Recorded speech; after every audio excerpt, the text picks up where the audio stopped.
Яармаг уламжлал ёсоор оны шилдэг мэрэгжилтэн шалгаруулах тэмцээний шагнал гардуулалтаар эхэллээ. Тайзнаа жолооч, мужаан цахилгаанчин, цэвэрлэгч, токерчин зэрэг салбарын шилдэг ажилтнуудыг алдаршуулан шагналаа. Хөдөлмөрийг нь үнэлсэнд баяртай байна. Ийм уралдаанууд болж бусдыг оролцохыг уриалж байгаад баяртай байна. Үйлдвэр гэдэг сайхан газраа. Өөрийгөө дөвөөлөх дэмий байдаг юм аа. Бид бүгд мэрэгжлийн сайн жолооч нар. Хамгийн гол нь жирийн хүн шиг байж ажлаа сайн хийх нь чухал. Олон төрлийн амтд хоол үндэсний зоог анхлын плов зочдын анхаарлыг татлаа. Энэ жилийн ярмаг Орешковын нэрэмжит цэцэрлэгт хүрээлэнд зохион байгуулагдсан юм а. 100 жилийн өмнөх худалдааны уур амьсгалыг сэргээх зорилготой энэ арга хэмжээнд худалдаачид худалдаа өгчдийг нэгтгэж буй түүхэн симуляц юм а. Манай хот бүгд найрамд хус зочломтой, соёлтой гэдгээрээ алдартай. Энэ жилийн ярмгийн онцлог хэсэг нь хотын хэмжээний цайны баяр байлаа. Зочид аагтай халуун цай амтлахын зэрэгцээ соёлын яриа яруу уран өгүүлбэрүүдийг сонсож, өнгөрсөн зууны хувцсыг өмсөж үзэх боломжтой байлаа. Үүнээс гадна элдв тоглоом, сонирхолтой хөгжөөнүүд зохион байгуулагджээ. Хөгжөөнтэй тоглоомонд оролцох боломжоо алдахгүй шүү. Мэдээж хэрэг хөгжөөнтэй. Ямар учиртай юм бэ? Дараалалаараа нэг нэгээрээ цохино. Төрүүлж хадаасаа хадсан нь ялна шүү.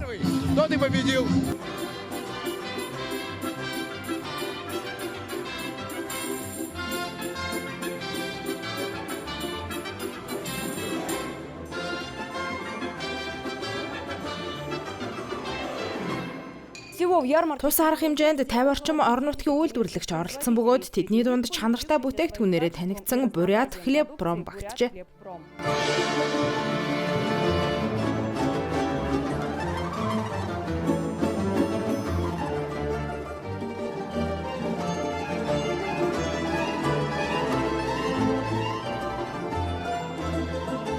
Тус компани бүтээгдэхүүнээ өөрийн лабораторид хянан шалгаж, улсын хэмжээнд чанараараа шалгарсан. Ирек болон Зебра гэх пряник нь Оросын шилдэг пряникаар, Дарницкий нэртэй талх нь Оросын шилдэг талх шалгаруулалтад 1-р байрт орсон байна. Энэ жилийн бүх Оросын шилдэг пряник тэмцээнд манай Ирек, Зебра цом авч, харин Дарницкий талх маань Оросын шилдэг талх шагналын 1-р байрыг эзэлсэн шүү. Хотын захиргааны санаачлагаар Бурят Хлебпром павильонуудаа шинчилж байгаа бөгөөд одоогоор 30 цэг шинэ стандартад нийцсэн. Мөн тэд байнга буйны үйлс хийдэг бөгөөд ярамгийн өдөр зочдод амтд билуугаар үйлчилжээ.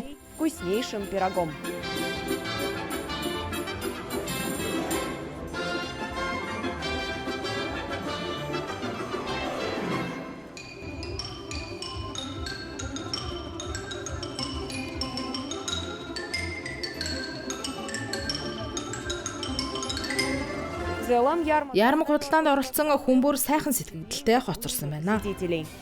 Ийм олон нийтийн үйл ажиллагааны юунд нь дуртай вэ? Хоол. Аав тоглоод зайд сочсон. Сайхан ярмаг худалдаа болж байна. Амттай хоолч их байна. Юу амсаж үзв? Шорлог, плов, төмс, тарвас. Ямар байсан бэ? Ёстой янзын. Ер нь л томрох хэрэгтэй юм байна.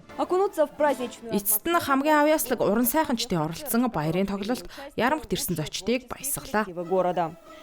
Олеся Цыкина, Данил Щербаков, Новости дня.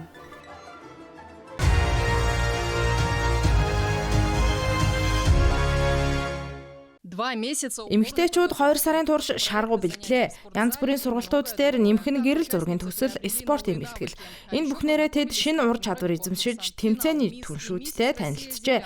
Мисс ба Миссис Россия Земля 2025 Иркутск тэмцээний шигшээд 18 оролцогчоор шалгарсан нь тэдний хувьд жинхэнэ өөрчлөлтийн мөч байлаа. Үзэгчид танхимд цугларч байх зуур бүсгүйчүүд тайзны ард анхны гаралтад бэлдэн нүүр будалт, үс засалт, хувцас чимэглэн төгс байхыг хичээж Бидний бэлтгэл маш үр дүнтэй байсан. Зургийн поз, сэтгэл зүй, тайзны алхааны хичээлүүд орсон. Александр багштай бид өдөр бүр хичээлсэн. Амар ажил биш шүү. Бид аршаар аялж маш гоё дурсамж бүтээсэн.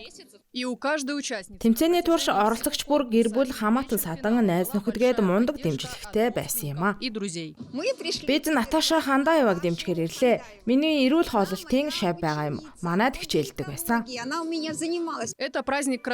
бол оролцогчдын гоо үзэсгэлэнгийн баяр бус, зочдын ч баярт мөчөө. Амьд хөгжим шоу, балетын үзүүлбэр, ивент тэтгэгчдийн шагналын суглаа, загварлаг гэрэл зургийн булангээд олон сонирхолтой зүйл багтжээ.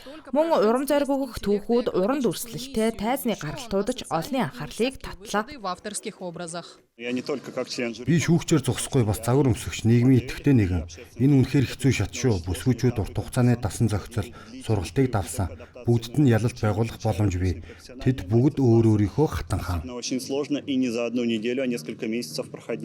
Энэхүү төслийн зорилго нь эмэгтэй хүний гоо үзэсгэлэн, оюун ухаан, экологийн эрхэм зорилгын тухай бус, нийгмийн санаачлаг, бүс нутгийн сурталчилгааны тухай юм а. Тэмцээнд оролцогчид байгаль нуур, Сибирь, Орос орны нэрийн өмнөөс үндэсний болон олон улсын тавцанд өрсөлдөх болно. 2019 онд яг энд Ирхүү хотод бүсийн шатанд оролцож байсан. Харин 2020 онд улсын шатанд оролцоод хамгийн гол тэтмийг хүртсэн. Тиймээс л энэ тэмцээнийг өөрөө зохион байгуулмаар санагдсан. Оролцогч биш, зохион байгуулагчийн хуваар энэ тэмцээний нэг хэсэг болохыг хүссэн. Би үнэхээр бүх оролцогч бүсгүйчүүд энэ замыг туулж яг юу болохыг өөрийн биеэр мэдрээсэй гэж хүсэж байна. Энэ бол асар их өөрчлөлт. Маш олон эерэг мөчүүдийг бүсгүй хүн амьдралдаа заавал мэдэрч үзэх хэрэгтэй гэж боддгоо. Тэмцээний ялагчаар Мисс Россия Земля Иркутск Алина Краснова 1-р дидмис, Анна Дворникова 2-р дидмисээр, Дарья Степанова, Миссис Россия Земля Иркутск Маргарита Андреева 1-р дидмисээс, Надежда Паслён 2-р дидмис Ольга Симонова. Одоо тэднийг Москва хотод болох улсын шатны тэмцээнд хүлээж байна. Харин тэр тэмцээний ялагч дэлхийд нэрээ дурсгах Лас Вегасын олон улсын тэмцээнд Орос орныг төлөөлөн оролцох эрхтэй болно.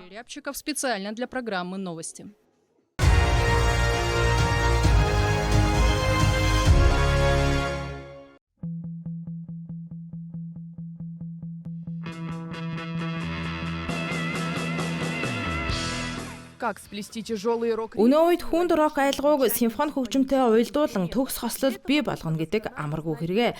Харин вермут гэх охтын дөрвөл энэ давааг төвөггүй давж рок урлагт шинэ өнгө төрөх оруулж байна. Бага наснаасаа хөгжмийн сургуулиудад суралцсан тэд өдгөө урлагийн дээд сургуулиудад суралцаж орон нутгийн рок хамтлагуудад чамгүй туршлага хуримтлуулсан. Хэд хэдэн хамтлагаар дамжиж иржээ. Би урд нь гудамжинд гитар тоглож дуулж амьдралаа залгуулдаг байсан. Тэгэхэд нэг хөвгүүн над дээр ирээд чи үнэхээр гоё дуулж байна. Хамтлагт орооч гэж хэлсэн юм а. Тэр үеэс л бүх зүйл эхэлсэндээ. Энэ миний 3 дахь хамтлаг. Харин одоо бид өөрсдийн гэсэн өвөрмөц өнгө төрхтэй сонирхолтой хамтлаг байгуулахар шийдсэн. Бидний гол онцлог бол цэвэр эмэгтэй бүрэлдэхүүнтэй байхаас гадна хэл, лимб зэрэг юр бусын зэмсгийг ашигласан өвөрмөц хөгжмийн аялал юм а.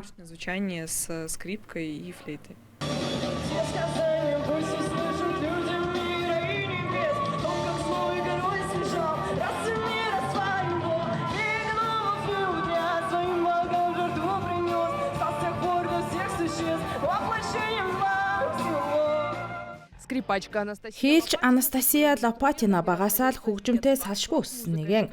Рок хөгжимтэй амьдралаа холбосон ч бас учиртай. Түүний аав хүнд металл хөгжмийн үнэн шүтэн бичрэгч бөгөөд энэ л сонирхлыг түүнд өвлүүлжээ. Тайзан дээр гарах мөчөд үзэгчд анхандаа гайхшран харж энэ охин хөгжмийн сургуулаасаа төөрчхөө юу да гэх бодол төрдөгч тоглолт эхлэмэгц ойлгож бахархах сэтгэлээр хүлээж авдаг байна. Хүмүүс намайг хараад музейд очих гэж яваа хүүхэд төөрч гэж хардгаа. Зарим нь хөгжим хүнд орогтой зохицож чадна гэдэгт итгэдэггүй. Харин тэд Кароли шуутыг сонсоод бодлоо өөрчилсөн байхаа.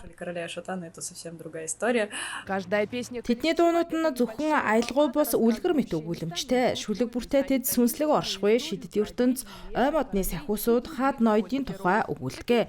Ийм өгүүлэмжтэй аялгауг энгийн бөмбөрийн хэмнэлээр дүүргэх боломжгүй. Тиймээс бөмбөрч Улянас Клема илүү нарийн өнгө айс баялаг аялгаунд тулгуур тааруулсан хэмнэл тоглохыг эрмэлздэг. Барабанный ритм не подойдет. Сүүлийн үед би бөмбөрийг зөвхөн хэмнэл тоглох хэрэгсэл бос аялгау үүсгэх хөгжим гэж хүлээн авч байна. Урд нь хурдан хүчтэй тоглохыг хүсдэг байсан бол одоо илүү уран сайхны том цогц бүтээл рүү тэмүүлдэг болсон. Би бүх том бөмбөр цам бүрийг ашиглан хөгжмийг илүү сонирхолтой баялаг болгохыг хичээдэг. От постоянных репетиций. Тогтмол бэлтгэл сургуульд тоглолтын ачаар туйхан биетэй бас гитарчин охины гар хэдийн эмгтээлэг байдлаа алджээ. Зузаан хатуу утаснуудын даралтаас хуруунд цэврүүтэж махан хууларч хатуурсан ч энэ бүхэн өөрийн гэсэн үнцэнтэй. Тэдний өрмөц хөгжим онцгой бүрэлдэхүүн шууд л олонний анхааралд өртөж Чита, Краснокамск, Шилка зэрэг хотуудад зохиогдсон хөгжмийн фестивалуудад урилгаар оролцож байна. Мөн тэд хөрш Ирхүү хотод ч амжилттай тоглоод амжжээ. Хөгжим бол миний амьдралын салшгүй нэг хэсгэ. Би амжилтад хүрэхгүй ч хамаагүй хөгжимтэй л хамт байна. Нэг удаа тоглолтын дараа өсвөр насны хүүхдүүд миний гарын үсгийг хүсэж над дээр ирэхэд үнэхээр их баярлсан. Хөөх биднийг сонсдог дуртай хүн гарч ирлээ гэж бодсон шүү. Девушки уже выпустили. Вермут хамтлаг аль хэдийн анхны цомгоо гаргасан бөгөөд хоёр дахь цомгийн дуусах шатандаа явж байна. Ирээдүйд тэдний хөгжмийн аялгау улам олон хүний сэтгэл зүрхийг догдлуулж хүнд рокийн ертөнцид шинэ өнгө, шинэ хэмнэл авчрах нь гарцаагүй. Которые совсем скоро представят публике.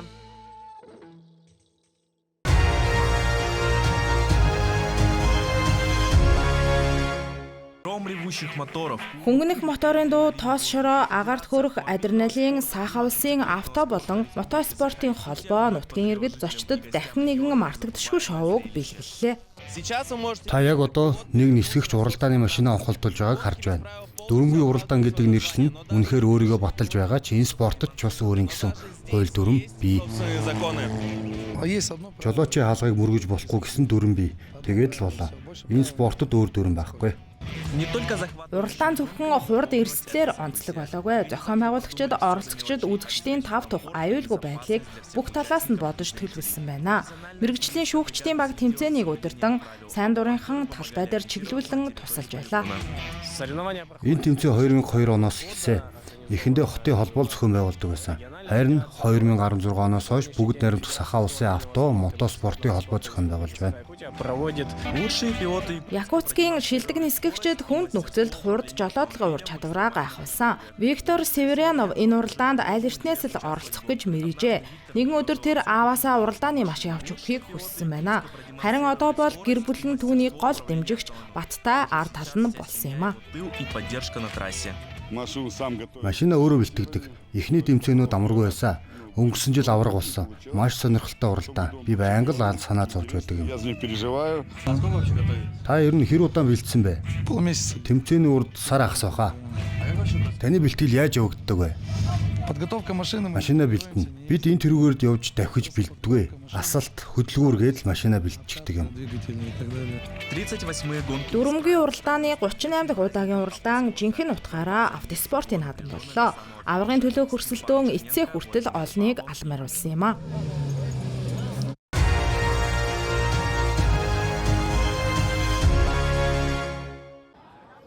Это нестандартная площадка. Сичуан мужийн Чинду хот болон Бүгд найрамдах Хятад ард улсын өөр 7 бүс нутагт ихтэйд сургуулийн нэгдсэн шалгалтыг шинчлэн зохион байгуулж байна. Энэхүү шин тогтолцоог 3 дээр нэмэх нь 1, нэмэх нь 2 гэж нэрлэжээ. Энэ нь хятад хэл, математик, англи хэл гэсэн 3 үндсэн хичээл, физик эсвэл түүхээс сонгон шалгалт өгөх 1 гол хичээл, хим, газар зүй, улс төр, биологи гэсэн 4 хичээлээс 2-ыг сонгон шалгалт өгнө гэсэн бүтцтэй. Энэхүү систем нь сурагчдад өөрийнхөө давуу талыг илүү уян хатан байдлаар илэрхийлэх боломж олгож байгаа гэж эцэг эхчүүд үзэж байна. Гибко проявить свои сильные стороны. Өөрийнхөө академик чиглэлийг сонгосон. Ирээдүйдээ математикта төвлөрч энэ салбарын судалгаа хийх хүсэж байна. Бид бүхэн дэмжиж байгаа. Мөн информатикийг, хэмэл оюун ухаан болон робот техникийг сонирхож байгаа юм билээ. Информатикой, искусственным интеллектом и робототехникой. Бид хүүхддээ 3 зүйл дээр төвлөргөж зөвлөсөн. Юу хиймээр байгаа, юу хийж чадах болон нийгэмд юу хэрэгтэй гэдгийг. Бүгдийг нь нэгтгээд харвал хаашаа чиглэх чиглэл нь тодорхой болно.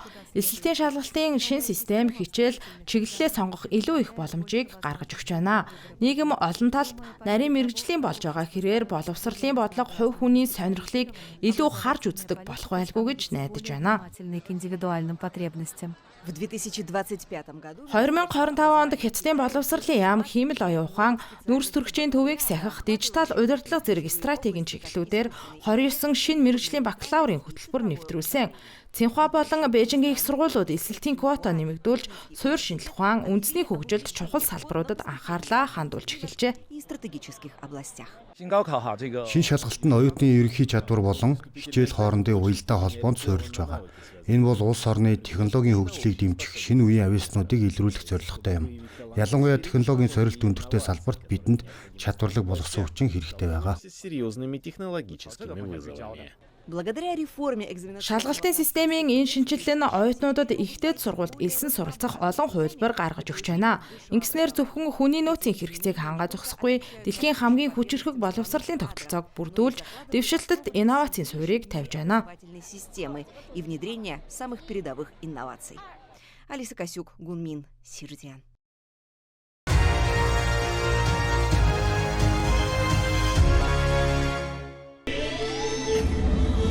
Выпускной сезон китайской Хятадын урлагийн академийн энэчлийн төгсөлтийн улирал Сэншаны хотгонд болсон томоохон загварын шоугаар эхэллээ. Энэхүү үзүүлбэрээр 158 төрлийн хувцсны загвар танилцуулсан тус арга хэмжээний түүхэн дэх дээд амжилт боллоо. Харин л Янжуур хотгонд орчин үеийн дизайны үзэсгэлэн нээгдсэн бөгөөд энд хиймэл оюун ухаантай бүтээгдэхүүнүүд тухайлбал жолоочгүй тээврийн хэрэгсэл, ухаалаг зүүдэгдэх хөрөмжүүд зэрэг багтжээ. и носимые устройства.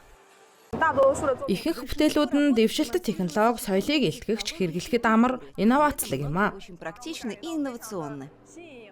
Выпускники школы Хувцас дизайны тэнхимийн төгсөгчид байгаль дээлтэй шин давуу харин үйлдвэрлэлийн дизайны чиглэлээр суралцагчид 3D хэвлэх технологиор гаргаж авсан биологийн гаралтай мицелийн материалаар бүтээлээ туйрвжээ. Эта работа Энэ бүтээл дизайны гоо зүй материалын хэрэглээ, механикийг нэгтгэж байгаа бөгөөд нийгэмд мицел гэчийг мэдүүлэх үүрэгтэй. Шинэ материалыг мэдэгдэж олонний хэрэглээ болгох чиглэлтэй.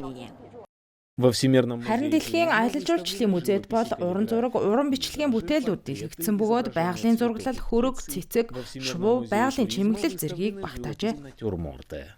Цахим технологийн эрийн үед урлаг, технологийн инновацийн хооронд олон нийтлэг цэг бий болсон. Бид төгсөлтийн үзэсгэлэнг урлаг, дизайны оюутнуудын бүтээлээ олон нийтэд хүргэх, нийгэмтэй холбох, урлагаар дамжуулан хүмүүсийн амьдралыг баяжуулж, тэдний бүтээлчээр сэтгэхэд уриалах боломж гэж хардаг. по всей стране.